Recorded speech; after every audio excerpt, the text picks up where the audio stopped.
dia, né? Foi muito bom, foi bem sucedida. Nós falamos com ele ontem, está se recuperando. Que bom que o médico pôde ver aquela hérnia umbilical, né? Então já resolveu tudo, né? Eu e o pastor Vilmar achamos que ele, na verdade, fez uma plástica na barriga, irmãos, não é? Mas vamos ver como é que vai ser esse negócio quando ele aparecer, não é? Ele é meu primo, os irmãos sabem disso, então nós temos essa intimidade. Se você nos visita, saiba de que, em nome do nosso pastor, nossa equipe, a nossa igreja, nós queremos dar as boas-vindas a você. Você nos honra com a sua presença aqui. E a nossa oração é sempre essa, que você saia daqui abençoado. Que você saia melhor do que você entrou aqui. Que você tenha tido um encontro com Jesus. A minha sensação, viu? Cadê o Leonardo? Já foi, né? Eu acho que é só fazer o apelo, né, irmãos? Pelo que nós já ouvimos, não é só ele que se sente, não. A gente fica aqui, é um fogo, é um negócio tremendo. Você fica aí sentado, né? Pensa que está tudo bem, que a gente está aqui se consumindo, né? Porque é realmente um lugar bastante complicado a gente estar aqui agora. Mas, obedecendo a ordem do nosso pastor, né, ele escalou a gente para estarmos aqui. Domingo que vem estaremos também aqui com os irmãos.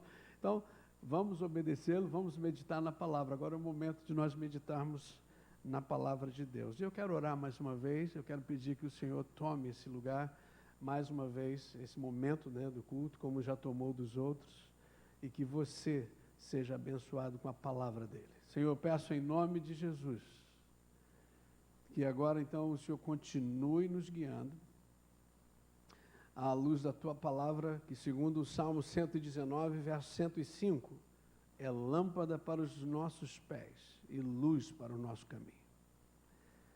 Ela nos ajuda a identificarmos onde estamos, porque ela é lâmpada para os nossos pés, mas ela não para aí, ela também ajuda a gente a entender para onde devemos ir, porque ela é luz para o nosso caminho. Eu imploro que então a tua palavra nos oriente, para que possamos determinar onde estamos espiritualmente, onde estamos interpessoalmente, onde estamos profissionalmente, onde estamos socialmente, mas não somente isso, mas também que ela nos aponte para onde devemos ir espiritualmente, profissionalmente, interpessoalmente, socialmente, para que através desse processo o Senhor continue recebendo muita glória. Por isso eu peço então que o Senhor me use e que eu corra aquilo que está escrito em João 3,30. Importa que o Senhor cresça e eu diminua. E que o teu povo então seja abençoado, os nossos amigos que nos visitam nessa manhã, as suas respectivas famílias, todos nós saímos daqui dando glória ao teu nome. E assumindo um compromisso mais sério de continuarmos andando com o Senhor e te conhecendo e servindo o Senhor com todo o nosso coração. Muito obrigado por esse momento. Nós oramos assim em nome de Jesus e o povo de Deus disse: Amém.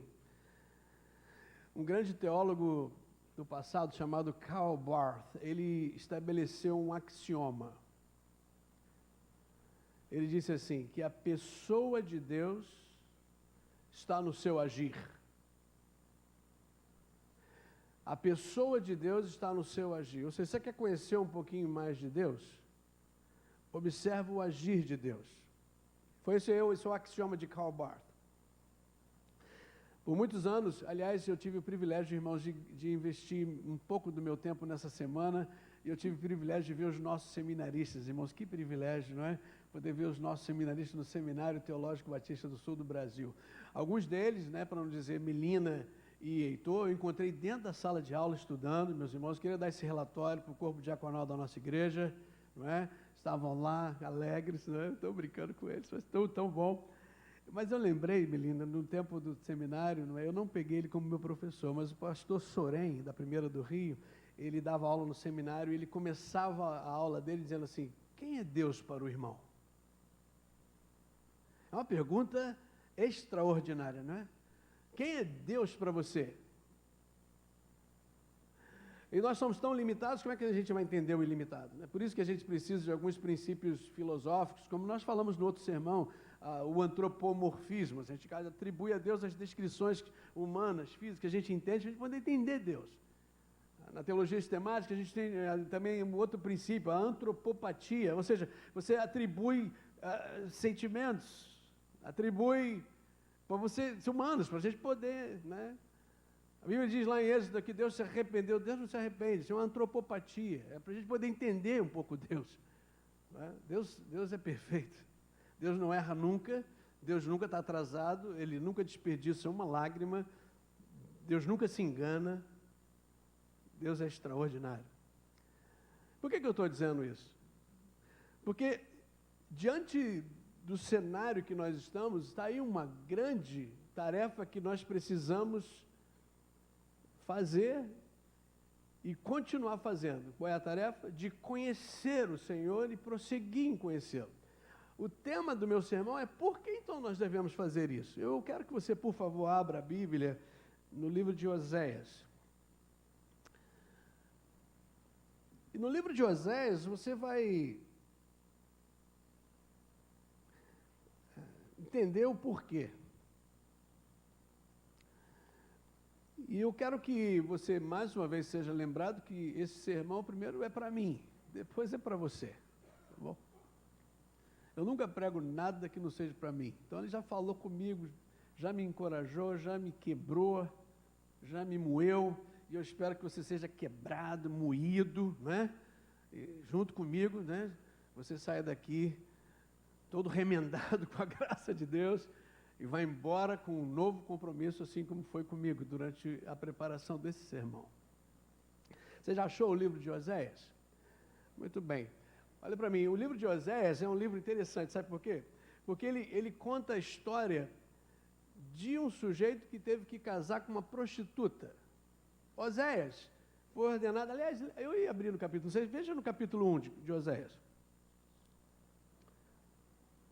Está escrito lá, palavra do Senhor que veio a Oséias, filho de Beeri, durante os reinados de Uzias, Jotão, Acais, Ezequias, reis de Judá, e de Jeroboão, filho de Jeoás, rei de Israel. Quando o Senhor começou a falar por meio de Oséias, disse-lhe, vá, toma uma mulher adúltera e filhos da infidelidade, porque a nação é culpada do mais vergonhoso adultério por afastar-se do Senhor. Por isso ele se casou com Gomer, filha de Diblaim, ela engravidou e lhe deu um filho. Então o Senhor disse a Oséias, dê-lhe o nome de Jezreel, porque logo castigarei a dinastia de Jeú por causa do massacre ocorrido em Jezreel, e darei fim ao reino de Israel. Naquele dia quebrarei o arco de Israel no vale de Jezreel. Gomer engravidou novamente, deu à luz uma filha. Então o Senhor disse a Oséias, dê-lhe o nome de Lo-ruamá, pois não mais, mostrarei amor para com a nação de Israel, não ao ponto de perdoá-la. Contudo, tratarei com amor a nação de Judá, e eu lhe concederei vitória, não pelo arco, pela espada, por combate, nem por cavalos e cavaleiros, mas pelo Senhor, o seu Deus. Depois de desmamar Lo-ruamá, Gomer teve outro filho. Então o Senhor disse, dê-lhe o nome de Lo-ami, pois vocês não são meu povo e eu não sou seu Deus. Contudo, os israelitas ainda serão como a areia da praia, que não se pode medir nem contar. No lugar onde se dizia a eles, vocês não são meu povo, eles serão chamados filhos do Deus vivo. O povo de Judá e o povo de Israel serão reunidos e eles designarão para si um só líder e se levantarão da terra, pois será grande o dia de Jezreel. O capítulo 2 diz, chamem a meus irmãos, meu povo, e as suas irmãs, minhas amadas. Aí diz lá, repreendam sua mãe, repreendam-na, pois ela não é minha mulher. E aí começa o desespero, né? A loucura de um homem casado com uma adúltera. Está dizendo lá, eu não sou seu marido, que ela retire do rosto o sinal de adúltera e do meio dos seios da infidelidade. Do contrário, eu a deixarei nua como o dia em que nasceu, farei dela um deserto, uma terra ressequida, e a matarei de sede. Não tratarei com amor os seus filhos, porque são filhos de adultério. A mãe deles foi infiel, engravidou deles e está coberta de vergonha, pois ela disse, irei atrás dos meus amantes que me dão comida, água, lã, linho, azeite e bebida. Por isso bloquearei o seu caminho com espinheiros e a cercarei de tal modo que ela não poderá encontrar o seu caminho. Ela correrá atrás dos seus amantes, mas não os alcançará. Procurará por eles, mas não os encontrará. Então ela dirá: voltarei a estar com meu marido, como no início, pois eu estava bem melhor do que agora. Ela não reconheceu que fui eu quem lhe deu o trigo, o vinho e o azeite, quem a cobriu de ouro e de prata, que depois usaram para Baal. Por isso levarei o meu trigo quando ele amadurecer e o meu vinho quando ficar pronto. Arrancarei dela minha lã e o meu linho, que serviam para cobrir a sua nudez. Pois agora vou expor a sua lascívia diante dos olhos dos seus amantes, ninguém a livrará das minhas mãos. Acabarei com a sua alegria, suas festas anuais, suas luas novas, seus dias de sábado e todas as suas festas fixas. Arruinarei suas videiras e suas figueiras, que segundo ela foi pagamento recebido dos seus amantes. Farei delas um matagal e os animais selvagens as devorarão. Eu a castigarei pelos dias em que queimou incenso aos Baalins. Ela se enfeitou com anéis e joias e foi atrás dos seus amantes, mas de mim ela se esqueceu, declara o Senhor. Portanto, agora vou atraí-la, vou levá-la para o deserto e falar-lhe com carinho. Ali devolverei a ela as suas vinhas e farei do vale de Acor uma porta de esperança. Ali ela me responderá, como nos dias da sua infância, como no dia em que saiu do Egito. Naquele dia, declara o Senhor, você me chamará meu marido, não me chamará mais meu Senhor. Tirarei dos seus lábios os nomes dos Baalins, seus nomes não serão mais invocados. Naquele dia, em favor deles, farei um acordo com os animais do campo, com as aves do céu e com os animais que rastejam pelo chão. Arco, espada, guerra, e os abolirei da terra, para que todos possam viver em paz. Eu me casarei com você para sempre, eu me casarei com você com justiça e retidão, com amor e compaixão. Eu me casarei com você com fidelidade e você reconhecerá o Senhor. Naquele dia eu responderei, declara o Senhor, responderei aos céus e eles responderão à terra. E a terra responderá ao cereal, ao vinho e ao azeite, e eles responderão a Jezreel. E a plantarei para mim mesmo na terra, tratarei com amor aquela que chamei não amada, direi àquele chamado não meu povo, você é meu povo, e ele dirá, tu és o meu Deus. Irmãos, vocês estão vendo aí a dinâmica? Eu pergunto assim, ficou claro que você viu o problema que Deus tem com a questão da nação de Israel? Assim como a prostituta procurava por seus amantes e não o seu esposo, assim da mesma forma a nação de Israel estava encontrando os seus prazeres em outros deuses e não no Deus de Israel. Eu pergunto, será que é isso que tem acontecido hoje também na sua vida? Na vida do povo de Deus? Sob o ponto de vista de que muitas das vezes nós esquecemos e procuramos a nossa satisfação, o nosso bel prazer, não no nosso Deus, mas também em outros deuses. A questão do baalismo, né, toda a questão dessa teologia do Antigo Testamento, você percebe que é uma teologia totalmente agrária. Né? A teologia agrária, terra, semente, planta, aquela coisa toda. E uma das coisas que todo bom fazendeiro precisa é de chuva. É interessante que, então, a Bíblia fala sobre chuvas anteriores, chuvas posteriores, aquele negócio todo, porque toda a teologia era a teologia agrária. Então, a grande temática daquele tempo era em quem você vai depositar a sua confiança, porque Baal era tido como o Deus da chuva. Quando a Bíblia pergunta assim, eu vejo que você vai servir a Deus ou a Baal, ela está dizendo assim, você vai colocar a sua esperança em Baal ou em Deus, que ele vai fazer chover na hora certa para que a tua plantação cresça e você seja abençoado. Sabe qual é a versão do século 21 do baalismo? Cartão de crédito. Você espera que o Senhor vai abençoar ou você usa o cartão de crédito para comprar aquilo que você não precisa com dinheiro que você não tem para impressionar as pessoas que você não conhece?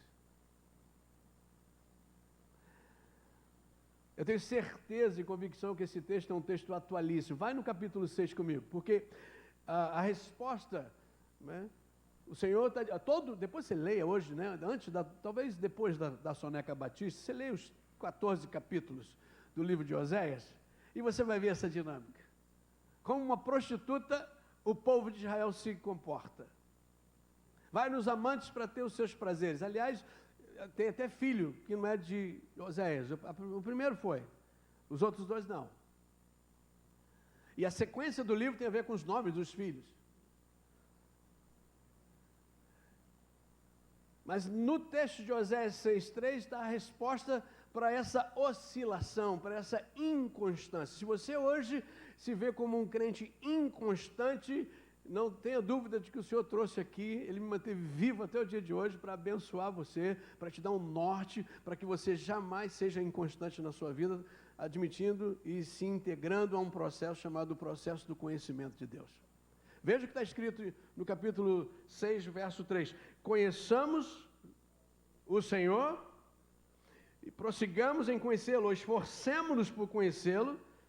Eu estou lendo na versão internacional, diz, na nova versão internacional, diz, tão certo como nasce o sol, ou tão certo como a aurora aparecerá, ele aparecerá. Tão certo como nasce o sol, ele aparecerá, virá para nós como as chuvas de inverno, como as chuvas de primavera que regam a terra. Ou se você está na versão dos melhores textos em grego e hebraico, assim como as chuvas serôdias. Ele vai derramar as chuvas serôdias, é isso aí. São as chuvas de inverno, chuvas de primavera que regam a terra.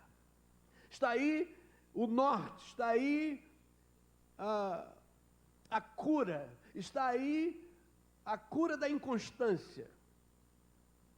Não quer assumir o papel de uma prostituta com relação ao seu marido, assim como o texto nos relata, nós precisamos entrar rapidamente num processo, e esse processo de conhecer o Senhor, porque senão vai acontecer com você a mesma coisa que aconteceu com essa prostituta. De um dia dizer que ama o marido e depois sair à procura de outros amantes. De um dia vir para a igreja e adorar a Deus, e depois, durante a semana, procurar em outras coisas a sua satisfação pessoal. Um grande missionário chamado Paul Hibbert, ele escreveu um livro fantástico. Ele disse no livro dele, Reflexões Antropológicas das Questões Missiológicas. Reflexões antropológicas nas questões missiológicas. Ele basicamente, no capítulo 3, ele diz que há uma falha do meio excluído. O que quer dizer isso? Ele diz que todo ser humano, ele é composto pelo menos de 3 áreas, a área do topo, a área do meio e a área de baixo. Ele diz que a área de baixo é a área relacionada às coisas mais básicas, como plantar um milho, como fazer coisas básicas, levantar, tomar banho, coisas básicas, ir para a escola, coisas básicas. Ele diz que a área do topo é a área relacionada às questões de origem, por que eu vim da onde, o que eu estou fazendo aqui, qual é o propósito da minha existência, tá certo? Ele disse que a igreja tratou bem essa questão da parte de baixo, do bottom, e a questão do top, a questão de cima.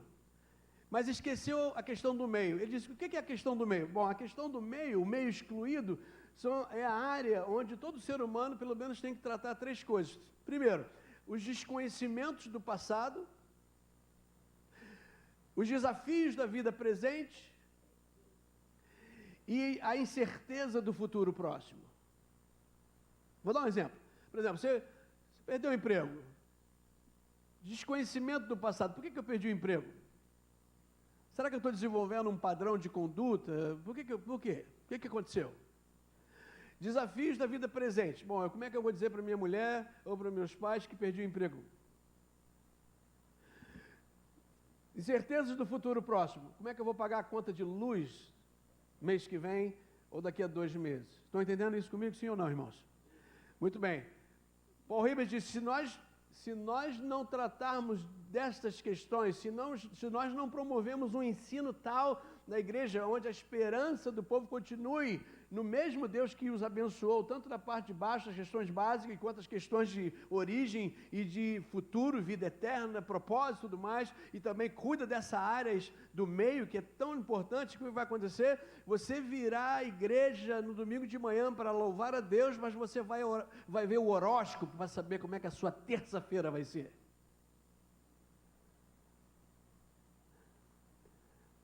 Impressionante, irmãos, no nosso meio tem gente ainda que fala assim, sabe, pastor, eu sou leonina e tal. Hã? Eu sou de Câncer. E aí, Câncer e tal. Capricórnio, os peixes. Aí eu olho o horóscopo. Joga dado. Vai em cartomante. Tarô. Está de férias lá no Nordeste, tarô. Vou dar uma olhadinha, né? Aí domingo está na igreja. Senhor, eu te amo. Loucura, irmãos. Prostituta. Entendeu? Domingo você ama Deus, durante a semana você ama os seus amantes. Esse é o contexto. Você fala assim, pastor, como é que eu saio disso? Boa pergunta. Respondendo a pergunta do tema do sermão. Por que é então que eu devo conhecer a Deus? Vamos então mergulhar aqui nesse verso de Oséias capítulo 6. Em primeiro lugar, irmãos, eu submeto para você o seguinte, que aí nós temos a questão básica do evangelismo, né? Ele diz lá, conheçamos a Deus, mas diz, olha, nós também devemos prosseguir em conhecer a Deus. Aí então é a questão do discipulado. Você não pode parar. Alguns de nós paramos no evangelismo. Alguns de nós viemos para Deus e confessamos o nome dele com a nossa boca, cremos no nosso coração, você veio, você conheceu a Deus, mas você parou, você não prosseguiu em conhecer a Deus, porque o primeiro conhecer é o evangelismo, o segundo é o discipulado.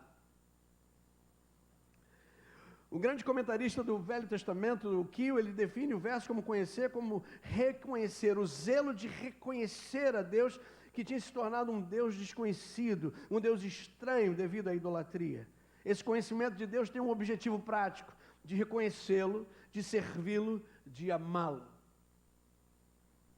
As palavras seguintes declaram que o que é esperado como fruto desse acontecimento. A Bíblia diz, a sua saída, na versão dos melhores textos em hebraico, será como a alva é certa. A sua saída como a alva é certa, tão certo como nasce o sol, ele aparecerá. Nós não devemos somente conhecê-lo, mas devemos esforçarmos em conhecê-lo. Tão certo como nasce o sol, ele aparecerá, virá para nós como as chuvas de inverno, como as chuvas de primavera que regam a terra. Irmãos, a primeira parte é o que eu e você precisamos fazer. Conhecê-lo e prossegui-lo em conhecê-lo. A segunda parte é o que Deus fará. Eu acho que já deu para você perceber que esse eixo não cessa na Bíblia, não é verdade? Por exemplo, em Mateus 7, lá no Sermão do Monte, verso 7 e 14, ele diz, pedi, buscai, batei. A primeira parte é de quem? É sua, é minha. A gente quer que seja dado sem pedir, a gente quer achar sem buscar, e a gente quer que as portas sejam abertas sem ter que bater. Não é? E a gente desenvolve aquela esquizofrenia terrível, né? Seria tão bom que o meu chefe adivinhasse que eu precisava da promoção. Né? Seria tão bom que a minha esposa adivinhasse que eu estou doido para comer uma galinha assada domingo que vem. Não é? Seria tão bom que os meus filhos... Né? Seria tão bom que todo mundo adivinhasse que você quer e que você sonha. Seria fantástico. Só que a coisa não funciona assim. Você tem que pedir. Você tem que bater. Você tem que buscar. A primeira parte é sua. Estão comigo? A segunda é de Deus. A primeira parte é sua. É conhecer e prosseguir em conhecer. A segunda parte é de Deus. A primeira parte é o pré-requisito. A segunda parte é a promessa. E essa promessa está fixada. No hebraico é fantástico esse texto. Se tem uma coisa que... Você precisa se preocupar com uma opção de coisa. No hebraico, essa parte aqui, tão certo como a aurora vai vir... É um negócio tão fantástico, é fixado de tal forma. É assim, você está se preocupado com alguma coisa? Você deve se preocupar mesmo. Mas se tem uma coisa que você não deve se preocupar, porque está fixado, é tão certo como vai nascer o sol amanhã, o Senhor virá sobre a tua vida. Você pode estar preocupado com uma opção de coisa, mas tem uma para você não se preocupar. É o seguinte, tão certo como o sol vai nascer amanhã, o Senhor vai vir sobre a tua vida e Ele vai vir com as chuvas de bênção dEle sobre a tua vida. Isso é fantástico. Mas tem um pré-requisito. Qual é o pré-requisito? Conhecer e prosseguir em conhecer. Na Palestina, as duas estações de chuvas que os textos se referem são as mais necessárias e preciosas.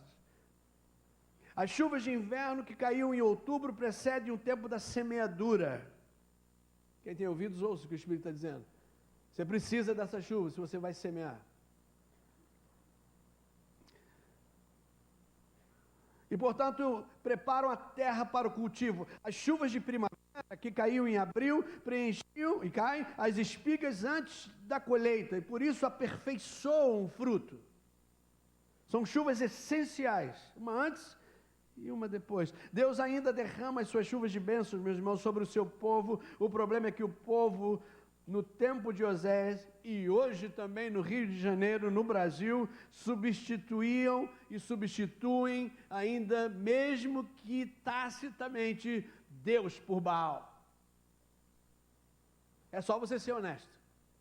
É só você ser honesto. Nós precisamos voltar para o Senhor. A Bíblia diz que essas chuvas, elas serão tremendas.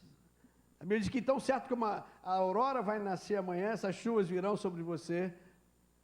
Eu submeto para você que essas chuvas são as chuvas espirituais do Senhor. Elas são tremendas, comparada com as chuvas de inverno e primavera da Palestina. Sabe por quê? Porque quanto à sua origem, as chuvas do Senhor são celestiais e não mundanas. São na estação própria. As chuvas do Senhor são sempre na estação própria. Ele nunca se atrasa. Elas são copiosas quanto à sua medida, são infalíveis no seu suprimento, são refrescantes no seu efeito, são eficazes em dar vida ao que está sem vida e são fertilizantes nos seus resultados finais. O que eu e você queremos desenvolver é essa expectativa de receber a chuva de Deus na nossa vida. Mas para isso tudo ocorrer, em primeiro lugar, nós devemos conhecer a Deus e prosseguir em conhecê-lo, para que não desenvolvamos um viver ideologizado para com Deus. Se você anota o sermão, esse é o primeiro ponto do sermão. O tema é: por que é que eu devo continuar conhecendo, então, e prosseguir em conhecê-lo? Para que você não desenvolva um viver ideologizado a respeito de Deus. O que eu quero dizer com isso? Bom, primeiro, qual é a base bíblica para eu afirmar isso, né, irmão? Você tem que conferir na Bíblia. Não fica olhando para mim acreditando em mim, não, tá bom? O que o texto diz? Que tão certo como a aurora vai vir amanhã, o Senhor vai vir. Sim ou não? Responda comigo.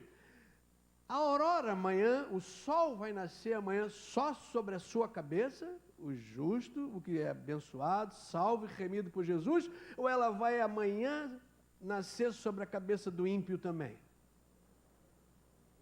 Vai crescer. Amanhã o sol vai nascer, como está lindo aqui agora, ele vai nascer sobre a tua cabeça e sobre a cabeça do ímpio. Ele vai nascer sobre a cabeça daquele que está indo para o céu e sobre aquele que está indo para o inferno.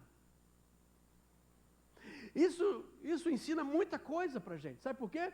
Porque nós, de uma certa forma, desenvolvemos um viver ideologizado, achando que o nosso Deus é só para a gente. Que é tão bom a gente estar aqui, não é verdade? Tão bom a gente cantar louvores, tão bom a gente ver as nossas crianças aprendendo mais da palavra de Deus, é tão bom participar de missões, é uma beleza, tão bom. Mas só que o nosso Deus quer mais gente adorando Ele. Quer um exemplo de uma pessoa ideologizada? Depois você lê também, depois da Soneca Batista. Jonas, são 4 capítulos, ele é rápido, você lê enquanto a esposa está preparando o prato. Ou quando você está fazendo o seu prato, né? Ou quando você está lavando a louça, bota assim, ó, o iPad, né? Vai lendo e lavando a louça, não é? Ó, ele recebe a palavra: ó, levanta-te, vai contra Nínive e prega contra ela. Aí ele faz isso, irmãos? Não, ele desobedece, e aí você já sabe que, né, todo aquele processo de você só ir para baixo. Ele acaba indo para o fundo do navio, e depois ele é jogado no fundo do mar, entra lá naquele peixe. A experiência deve ter sido fantástica, né, irmãos? Aí ele se arrepende no capítulo 2, aí no capítulo 3 ele é vomitado na praia, não é? Todo cheiroso, não é? Aí adivinha, a palavra de Deus vem novamente a Jonas, a mesma palavra: levanta-te, vai contra Nínive e prega contra ela. Aí ele resolve ir. Aí ele vai, chega em Nínive e prega o sermão mais mulambo do Antigo Testamento. 5 palavras no hebraico. Olha, 40 dias Nínive vai ser exterminada. Ele vira as costas e sai da cidade. A palavra de Deus diz que todo mundo em Nínive se converteu. Mais de 120 mil, o maior avivamento da história do Antigo Testamento. Aí ele senta do lado de fora da cidade, tem uma plantinha, né, que fazia uma sombra para ele, que o sol, né, devia estar escaldante. E ele, então, senta e daqui a pouco um bichinho vai e come aquela árvore, e ele, então, fica com a cabeça no sol, e ele começa a razoar com Deus, tá vendo, então. Aí Deus chega e fala assim, cara, vem cá, me diz um negócio. O livro de Jonas, no capítulo 4, termina com uma pergunta. Você está aí preocupado com uma planta que cresceu antes, você não plantou nada, então, acabou hoje, mas você não estava nem aí para mais de 120 mil que estavam se perdendo? Em outras palavras, cara, eu tenho mais o que fazer, rapaz. Vai plantar batata. Sabe por quê? Jonas estava ideologizado, achava que Deus só para ele, porque ele veio lá, ainda mais porque ele pertencia ao reino do norte. Os ninivitas, quando foram lá, deram um cascudo forte no pessoal, disse, eu pregar para esse pessoal? De forma alguma. De forma alguma. Não vou pregar, tanto que ele desobedece, passa por aquele problema todo, não é? E aí tal. Não, você está preocupado com uma árvore? Não, rapaz, se eu tenho mais o que fazer, vai plantar batata. Eu pergunto para você, nessa manhã, quem são os ninivitas na sua vida? Eu vou dizer para você, por exemplo, os meus. Ó, eu tenho vários. Essa noite você dormiu? Eu não dormi. Eu tenho um vizinho, né, fica assim a 60 metros da minha casa, que ele se sente assim chamado, deve ser algum chamado, deve ser do inferno, entendeu? Porque ele coloca um som alto, irmãos, assim, sabe? Aquela coisa. Eu acho que essa chamada do inferno que ele tenta, né, desenvolver, é assim, eu sou chamado para providenciar uma música boa para os meus vizinhos. Então ele coloca lá samba, ele coloca tudo quanto é tipo de coisa, aquela coisa bem alta, começa assim 4 horas da tarde no sábado, alguns sábados, né? E aí vai que 5 horas você fala assim, não, lá para as 7 vai acabar, 8, não. Aí o sujeito vai. Sabe que hora que acabou a música? 7h15 da manhã de hoje. Eu não dormi, estou sem dormir. Tranquilo. Aí durante esse tempo, né? Eu também estou conhecendo o Senhor junto com você, tá bom? Aí você começa assim, bom, o que eu faço? Tá com a pedra na caixa. Não pode. Tal. Chama a polícia. Tal. Pega um fuzil e dá um tiro lá. Não, aí dá um problema. Você depois tem que comprar pão com um fuzil na mão, né? Tal. Aí você começa, aí você fala, não. Aí você... Não, você ora por eles. Você orar. Quem são os ninivitas na sua vida? Posso aumentar um pouquinho mais o calor? Talvez sejam os homossexuais. Você fala assim, ó, esse pessoal aí não tem jeito. São as prostitutas. Não. Se entra uma prostituta aqui, o que a gente vai fazer, irmãos?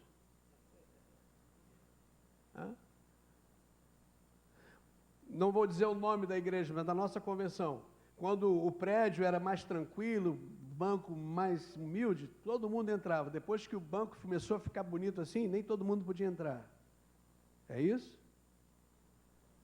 Quem são os ninivitas? Você está ideologizado, não, nosso Deus é só para a gente, não são para essas pessoas. Eu vou dizer para você, ó, eu estou dizendo para você que eu já preguei para mim, não é?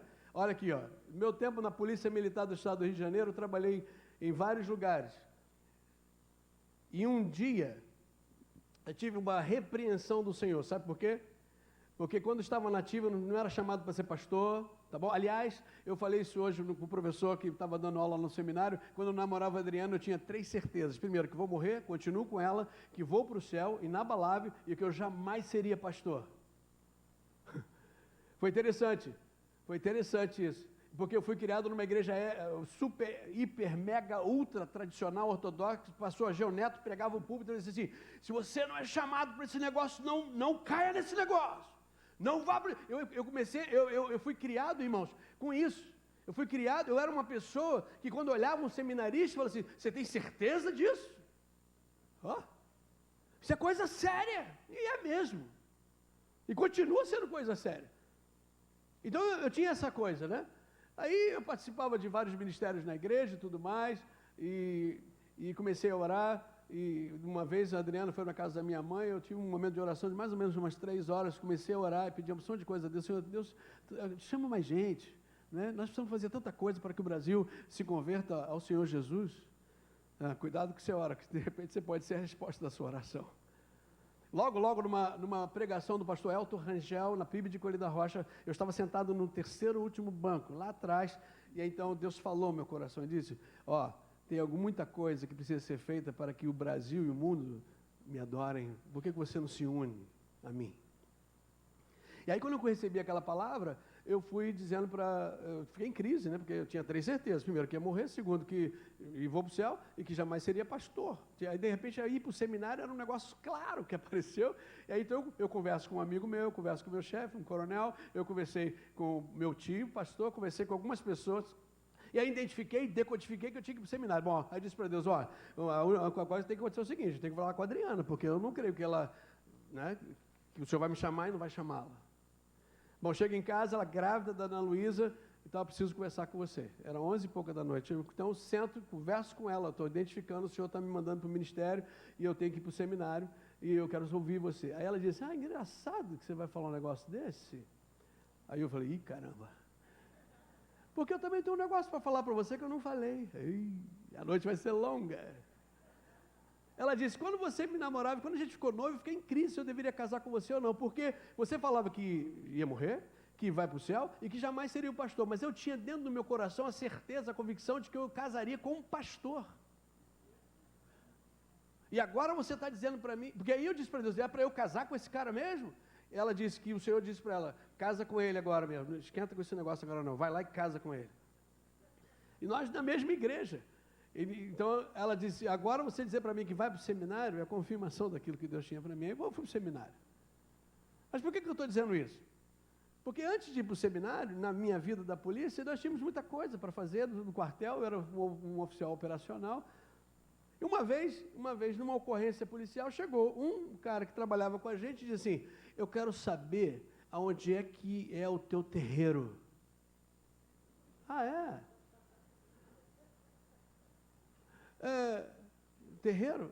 Porque eu tenho o meu corpo fechado com 20 entidades e eu nunca vi uma ocorrência ser feita dessa maneira. Para ele, foi um final de uma ocorrência extraordinário para ele. Nós realizamos uma busca de um refém, de uma pessoa que estava sequestrada e não precisou dar nenhum tiro, nem nada disso. Deus entregou tudo aquilo na nossa mão. E ele ficou assim, nunca vi isso na minha vida, 24 anos de serviço, ele disse, você vai num terreiro, eu preciso ir nesse teu terreiro.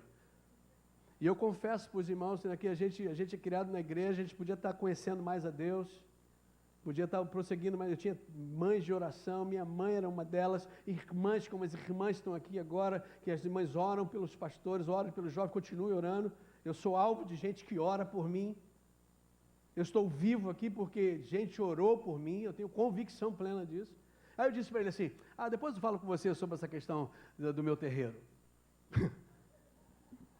Numa outra, logo a seguir, a gente estava fazendo uma prévia, olha, nós vamos fazer a incursão assim, o helicóptero vai entrar aqui e tal, não sei o quê. Eu estou fazendo a minha preleção e ele está assim do lado assim, ó. Eu falava com todo mundo, aí de vez eu olhava para o Mauro e ele... Esse cara está endemoniado. Depois da preleção, ele chega para mim e diz assim, eu descobri o teu terreiro. Você descobriu? Não falei nada, irmãos. Descobri.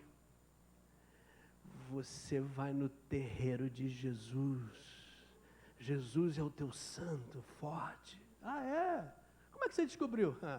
Eu tive um encontro com ele. O Mauro, irmãos, era o amigo do Evangelho. Sabe aquele cara que morava perto da igreja, da esposa dele, uma igreja da Assembleia de Deus. Ele era um amigo do Evangelho. A igreja precisa virar uma laje. Mauro estava lá, sem problema nenhum. Vamos fazer angu baiano aqui para missões. Ele fazia um angu baiano. Tranquilo. Não, nada de aceitar Jesus. Bom, ele não ia na igreja e tal, mas de vez em quando ia, a esposa dele falava assim, Mauro, hoje vai ter a programação das mulheres, você não vai poder ir lá, porque todo mundo vai com os esposos e tal. Não, eu vou sim, minha querida, eu vou. Aí ele vai, entra no santuário, está o sujeito pregando lá, o pastor, né? Na hora do apelo, ele já tinha entrado milhares de vezes na igreja, na hora do apelo, a filhinha deles, a Maura, chega no ouvido do Mauro e diz assim, papai, o senhor não gostaria de aceitar Jesus hoje, não? Dessa maneira, 5 anos, Maura. ele falou assim, naquela hora eu senti que algo ia acontecer.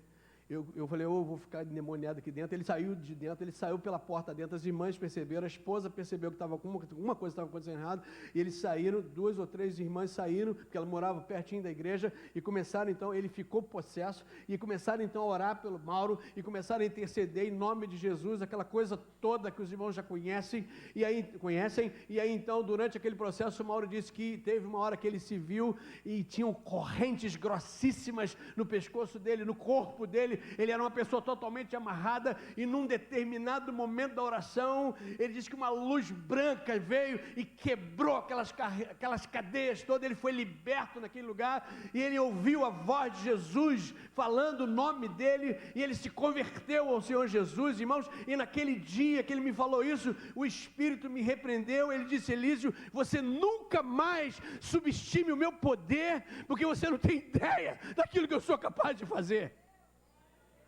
Você nunca mais estabeleça ninivitas na sua vida. Nunca mais desenvolva um viver ideologizado, achando que eu sou só para você, que eu sou só para a minha igreja. Eu quero que todos venham ao conhecimento de Jesus.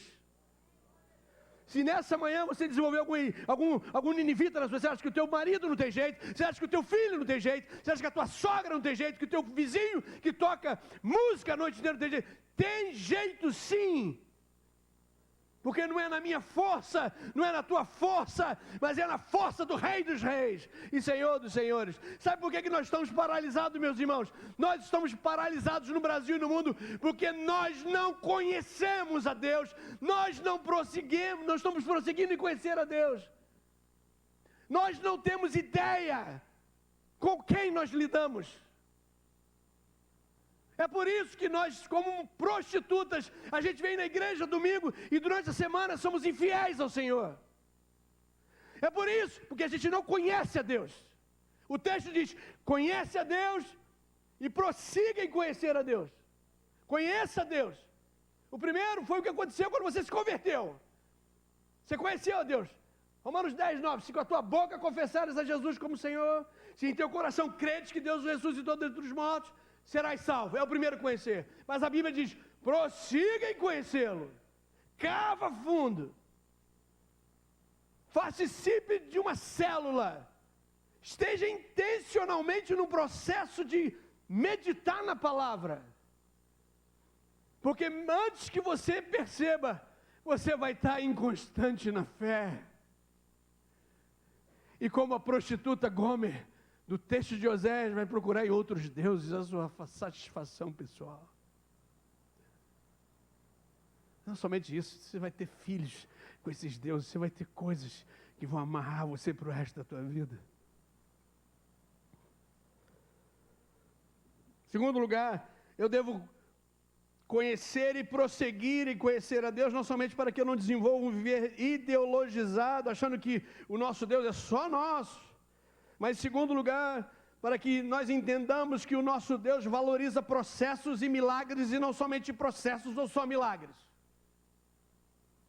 O texto diz que a aurora vai nascer amanhã, não é isso? Ela pode nascer agora? São 12:07. Pode? Por que não? Não, porque você tem que ter noite antes, você tem que correr o seu curso. A aurora vem depois da noite. É um processo. Não adianta você querer ela agora. Tem gente que quer agora. Você tá bom, agora. Eu preciso da chuva agora. Não, tem um processo, irmão. Você eu estou desempregado, preciso de emprego agora. Você fez curso, botou currículo. Tem um processo. Tem um milagre, tem um processo. Lá em Lucas 2, quando é descrito o nascimento de Jesus, eu já falei isso. Estava numa devocional lá em casa, aliás, dos sermões que eu prego, eles são frutos da minha devocional com a minha esposa, com os meus filhos à mesa. Eles são a minha primeira igreja, eles já ouviram esse sermão, já, entendeu? Milhares de vezes, irmãos. Aí na devocional, a gente leu o texto, né, que tal, Maria ficou grávida, aquela coisa toda, o Espírito Santo a possuiu, beleza, tal, isso, né? Bem, caramba, Jesus poderia ter estalado o dedo e aparecido, ele é o Deus encarnado. O hino de adoração de Colossenses 1 diz que por ele e para ele são todas as coisas. Está lá em Colossenses, ele é a imagem do Deus invisível, não é? Ele é o supremo de toda a criação. Os teólogos dizem que Deus criou o universo ex nihilo só porque Ele falou, não precisou de matéria-prima nenhuma, haja luz, bum, Ele podia simplesmente estalar o dedo e aparecer, podia ou não, irmãos? Mas não, Ele se submeteu ao processo. 9 meses de gravidez. Mas houve um milagre, não houve? Porque não teve espermatozoide humano. Ele foi gerado pelo Espírito Santo. Estão entendendo o eixo processo e milagre? Aqui eu posso ficar aqui até ano que vem. Posso começar daqui? Jovens, quer passar no Enem, medicina fundão. 7 horas no Facebook todo dia. Sabe por quê? Porque você não conhece a Deus. Aí você desenvolve assim, meu Deus, aí faz a citação de Efésios 3:20. Ele pode fazer muito mais abundantemente além daquilo que nós pedimos ou pensamos. Aí você vai para a prova, não estudou nada. Senhor, qual é a 1, é A, B, C, D, ou é? Fala, pai. Faz a citação de Deuteronômio 28, fica essa esquizofrenia. Fala, pai, o senhor disse que a gente vai ser cabeça e não cauda. E tal, medicina fundão, não estudou nada. Ou seja, você está botando todas as suas fichas no milagre, mas não gastou um tempo no processo. Quando eu passei na prova da polícia, 100 e tantos mil, foram 10º colocado, estudei 16 horas por dia. A gente estava na segunda igreja batista de Madureira, andava para lá e para cá. Estudava ali no Miguel Couto Baense, ali, ó. 16 horas por dia, sabe por quê? Filho de pobre, mora na Baixada, a gente tem que competir com os caras que são filhos de rico. Os filhos de rico são tratados a pão de ló e mel. Eu passei em 10º lugar no concurso, o 16, eu cheguei para ele, cara, eu tinha 17 anos. Falei, ô Gaspar, como é que você estudou? Ele estudou em algum lugar? Ele disse, não, eu estudei no Pedro II. Aí fiz o meu 2º grau, chegou no 3º ano, o professor fez uma revisão, o cara passou por 17 anos, o pai teve que assinar um termo de responsabilidade para ele entrar na escola de formação de oficiais da Polícia Militar. Eu tive que estudar 16 horas por dia. Quando eu pegava o trem Magno, aqui, ia para Coelho da Rocha, é quando eu abria literatura, arcadismo, modernismo, e não sei o que, o último trem que vai para Belfort Roxo. Aí quantas das vezes eu parava assim, deixa eu dar uma olhadinha onde está, já estava em Coelho da Rocha, a porta já tinha aberto, eu tinha que agarrar tudo e sair, e a porta fechar, porque senão meu pai tinha que buscar em Belfort Roxo. E já estava no fundão estudando bioquímica. Nem preciso dizer para você que eu arrebentei em química, matemática e física. Sim, 10º colocado, tinha 16 horas por dia, daquela desgraça de história, geografia, né, redação, literatura. Tem que participar do processo, estão entendendo, meus irmãos? Não tem como ficar querendo sair milagre e não participar desse processo. Agora também não adianta ser só processo, uma pessoa cética e não crer na ação de Deus na hora da prova, que Ele vai lembrar você aquilo que você estudou. É um milagre de Deus.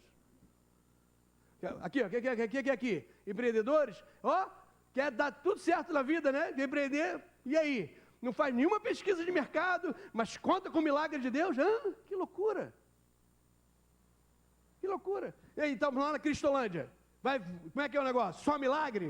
O Deus? Não! Tem que correr atrás! Tem que correr atrás de trabalho, tem que correr atrás de currículo. Não terminei o 1º grau. Aonde que tem 1º grau aqui de graça? Eu vou para lá. Eu vou me aperfeiçoar, porque eu vou plantar, e Deus vai vir com uma aurora e vai chover na minha plantação. Parar com esse negócio de, meu Deus, vai dar tudo. Não, meu Deus vai dar aquilo que Ele te der, através do processo do milagre. Os mais antigos, o que está acontecendo? Processo e milagre. Tem casais que querem dar certo na vida, mas não participam de nenhum encontro de casais. Querem que os filhos sejam exímios conhecedores da palavra de Deus, mas não para uma vez para ter um processo da meditação da palavra dentro de casa. Não é interessante isso? Não tem meditação da palavra, mas querem que os filhos entendam tudo de Bíblia.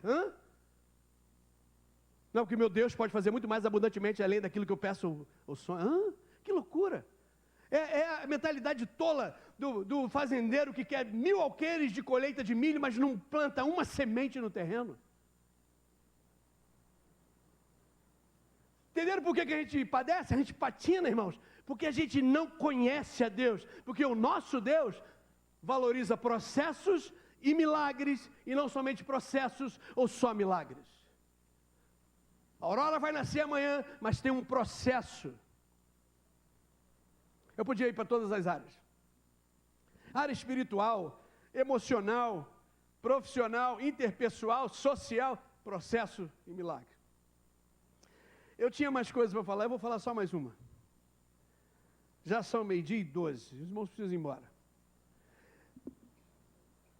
Eu preciso continuar conhecer e prosseguir o Senhor. Então, em primeiro lugar, para que eu não desenvolva um viver ideologizado, achando que nosso Deus é só para nós. A aurora vai nascer amanhã sobre a cabeça de todo mundo, no Rio de Janeiro, no Brasil e no mundo. Nesse hemisfério. Segundo, para que eu entenda que o meu Deus valoriza processo e milagre.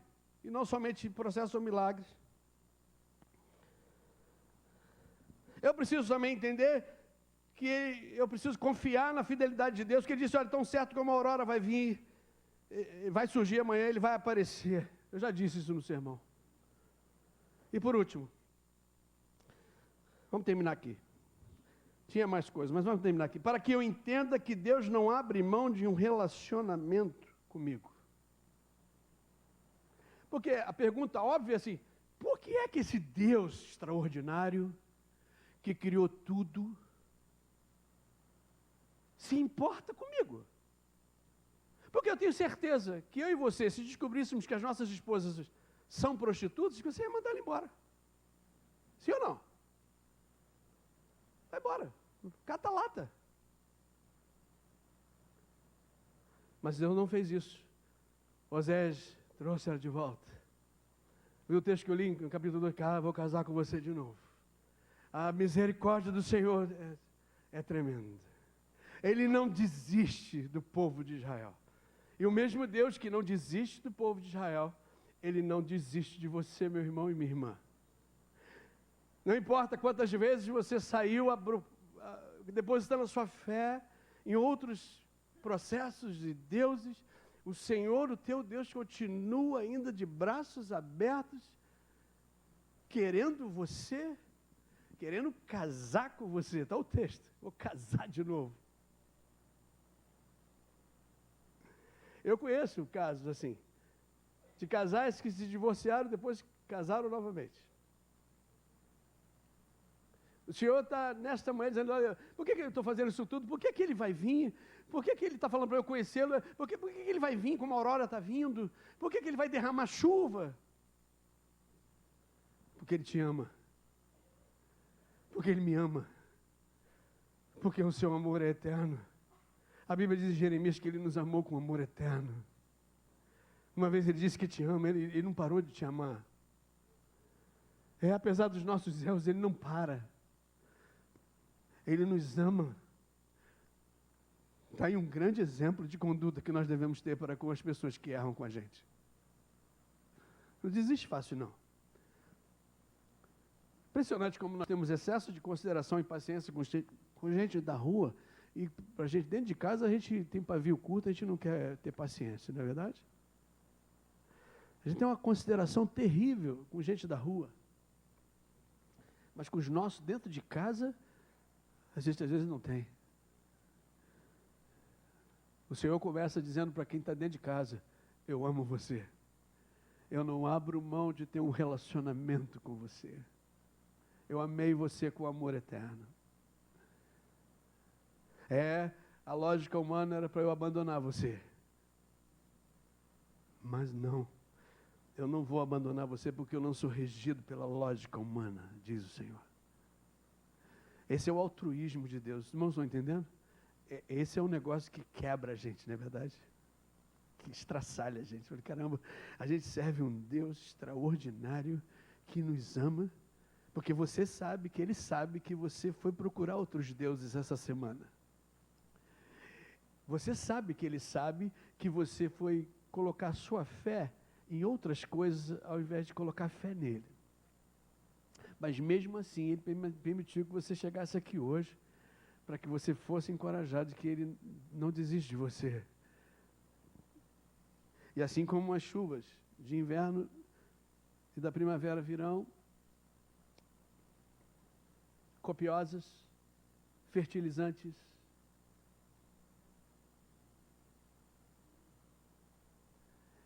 elas virão sobre a tua vida. Essa é a promessa do Senhor. O pré-requisito é conhecê-lo e prosseguir em conhecê-lo. É você conhecer o Senhor. Tem uma grande pergunta, por exemplo, uma pergunta hoje para nós como igreja. Então, como é que o dono da igreja quer que a igreja dele funcione?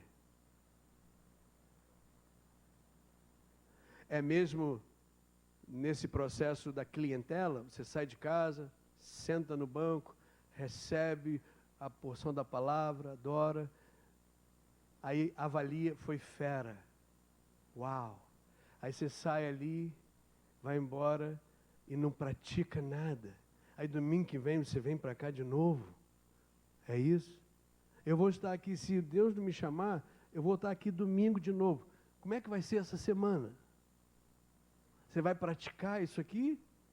Você vai correr para o Heitor e dizer, eu preciso estar fazendo parte da célula, desse ministério da igreja? Você vai correr para o ministério da igreja e dizer, eu preciso servir?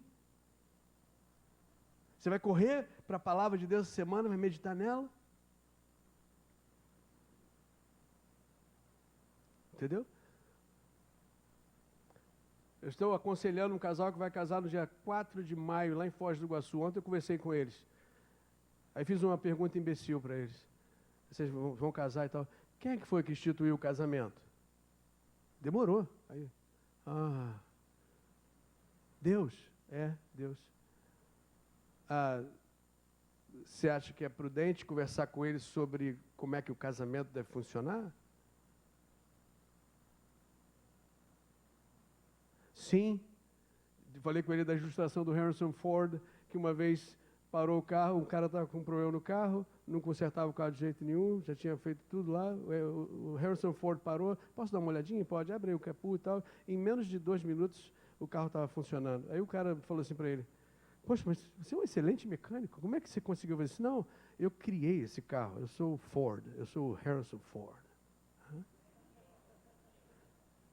Você acha que é importante conhecer a Deus? Sabe por quê? Ele criou você. E de acordo com o Salmo 139, ele escreveu no livro dele todos os dias da tua vida. Você é um projeto único de Deus. Deus criou você e jogou a tua forma fora. Ele tem um projeto para você, ele idealizou a tua vida, ele sabe tudo.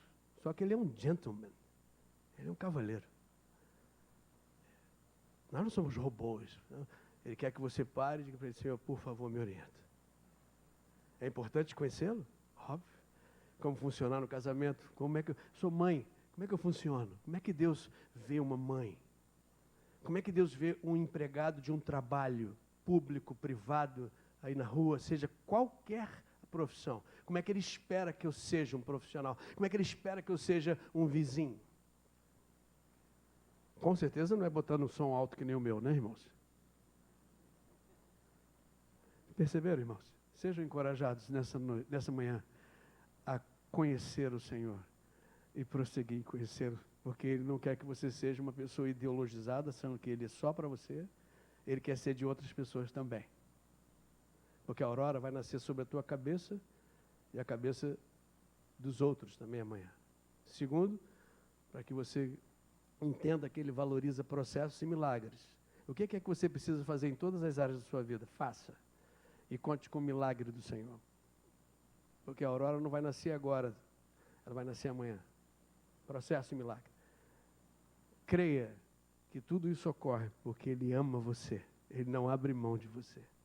Apesar de todos os erros, apesar de todas as suas decisões estúpidas e as minhas também, de procurar em outros deuses a minha satisfação, Ele continua fiel e Ele me quer.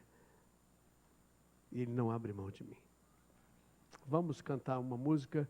Talvez nessa manhã você precise vir até aqui. Venha, sai do seu lugar, vem logo para cá. Vem logo para cá. Vem logo para cá e diz assim, Senhor, eu te amo. É a única coisa que você tem que falar. Senhor, eu te amo. Me perdoa. Me perdoa o tempo que eu procurei outros amantes na minha vida. Vem para cá, sai do seu